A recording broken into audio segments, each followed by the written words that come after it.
Congressional hearings are usually full of back-and-forth posturing, but this one was different. What unfolded in the Senate chamber wasn't just routine questioning, it was a dramatic confrontation over the very boundaries of executive power. At the center of it all, $600 million, an immigration crisis, and the accusation that the Department of Homeland Security is quietly shredding Congress's authority. Senator Chris Murphy wasn't pulling punches, and Secretary Noem's carefully polished responses only fueled the fire. The clash raised a haunting question: if administrations can simply ignore spending laws they dislike, who really governs the country? It all started when Murphy pressed Noem about a pot of money that was supposed to be straightforward. Congress had already approved it. $600 million earmarked for the Shelter and Services Program, a humanitarian initiative designed to ensure that migrants arriving in the U.S. were treated with basic dignity. Thank you. Thank you. Vice Chair Murphy. Thank you very much. Madam Secretary, AI is an enormous growing industry critical to the future economic health of the country. We have had the benefit over the years of the top talent in AI, researchers, students coming to the United States to help us grow that industry. But for the first time in the last 15 years, there are more top talented individuals and workers in AI leaving the country than coming here. And the reason is pretty simple. People who are coming here to work from overseas through the visa program are very uncertain about what their rights are. And that is because of the actions this administration has taken. So I think it's important to get on the record for those individuals who are here currently and those thinking of coming to the United States to work or to study to understand what their rights are. So let me ask you a series of pretty simple questions. Probably the key of right amongst the 5 freedoms is the right to free speech, the right to express your own personal opinion about politics, culture, the economy. Do you believe that you have the right to detain or deport a U.S. citizen for simply expressing their political opinion, a U.S. citizen? No. No. Do you believe that you have the right to detain or deport a legal permanent resident for expressing their political opinion?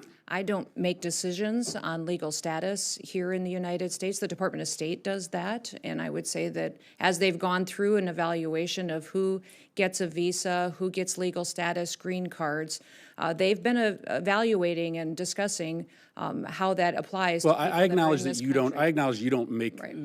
But if someone is a legal permanent resident of the United States, I'm not talking about an H-1B or a student visa holder. I'm talking about a legal permanent resident. If you are a legal permanent resident, do you have the right to detain or deport that person simply for expressing their political opinion? The Department of State makes those decisions. No, and the they don't. Department of Homeland Security. You make that decision about who you have the right to detain or deport.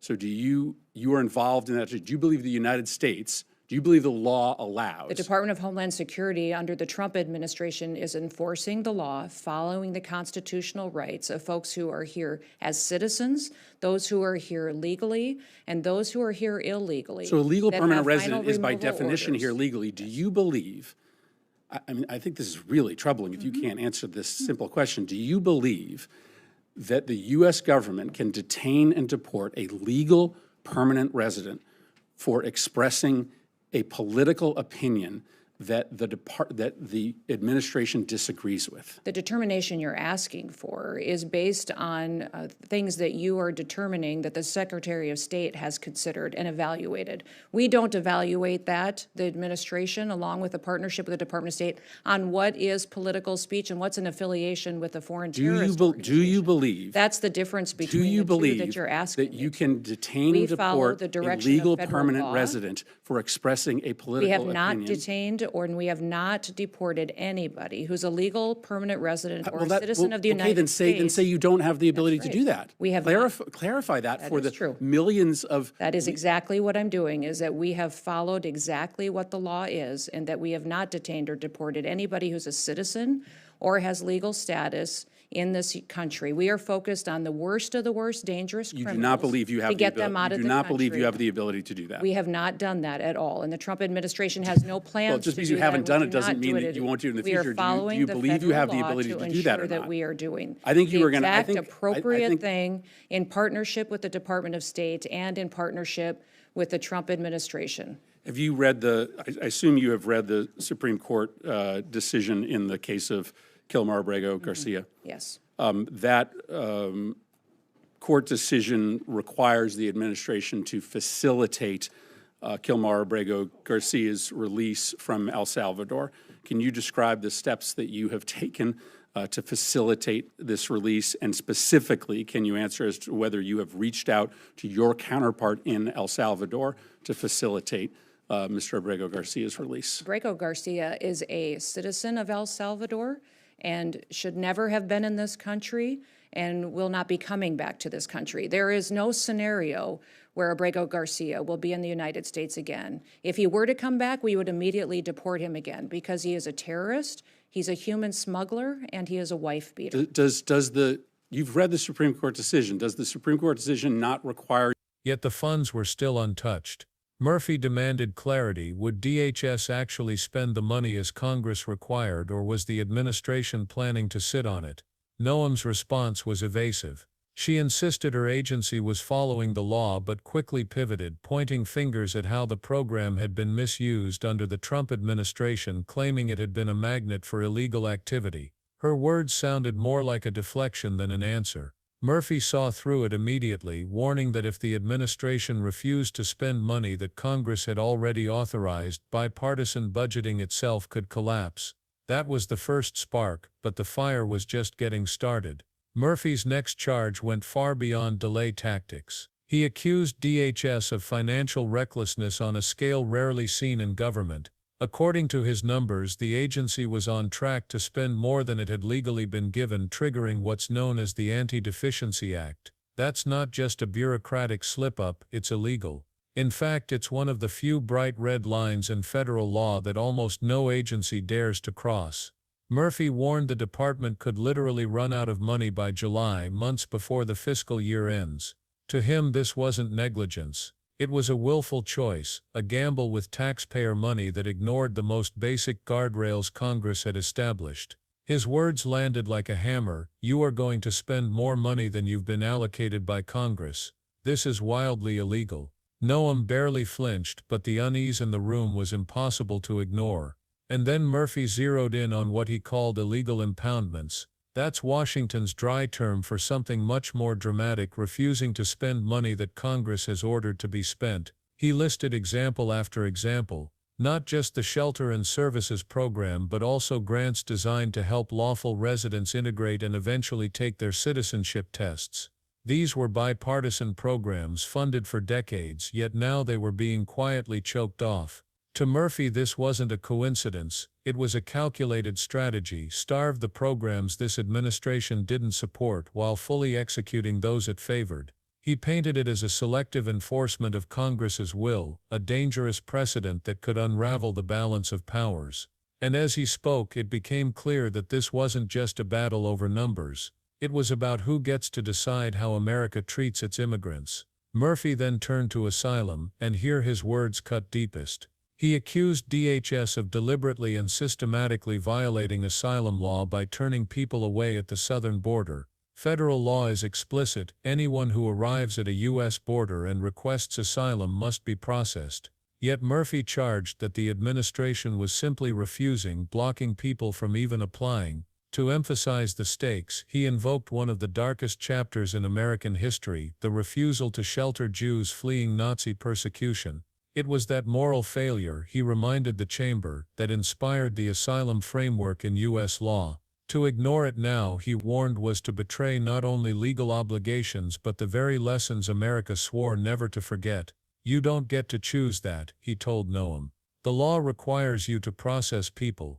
The air grew heavy. This wasn't just policy anymore. It was morality on trial. But the hearing grew even more unsettling when Murphy drew a chilling comparison to authoritarian regimes. He described how in autocratic countries people who oppose the government or who simply belong to groups the regime dislikes are picked up, detained, sometimes never seen again. And then he charged that DHS was engaging in eerily similar practices, students protesting Trump-era policies being detained, migrants with legal protections suddenly deported without due process. These weren't abstract hypotheticals, Murphy claimed. They were happening here. And if that wasn't disturbing enough, he cited reports suggesting asylum seekers were being deported to Libya, a nation in the middle of a civil war, considered so dangerous that the U.S. has no embassy there and warns its own citizens not to travel. Sending vulnerable people into a war zone, he argued, wasn't just illegal. It was cruel, so deeply disturbing he called it, his voice thick with outrage. It was the moment when political debate turned into something darker, a suggestion of state-engineered brutality. Even as Republicans in the room dismissed some of Murphy's charges as exaggerated, his final point landed with bipartisan weight. He argued that this wasn't just about immigration or budget lines, it was about whether Congress itself mattered anymore. Appropriations are supposed to be one of the most fundamental powers of the legislative branch. If an administration can simply decide not to spend money on programs it dislikes, then Congress becomes irrelevant.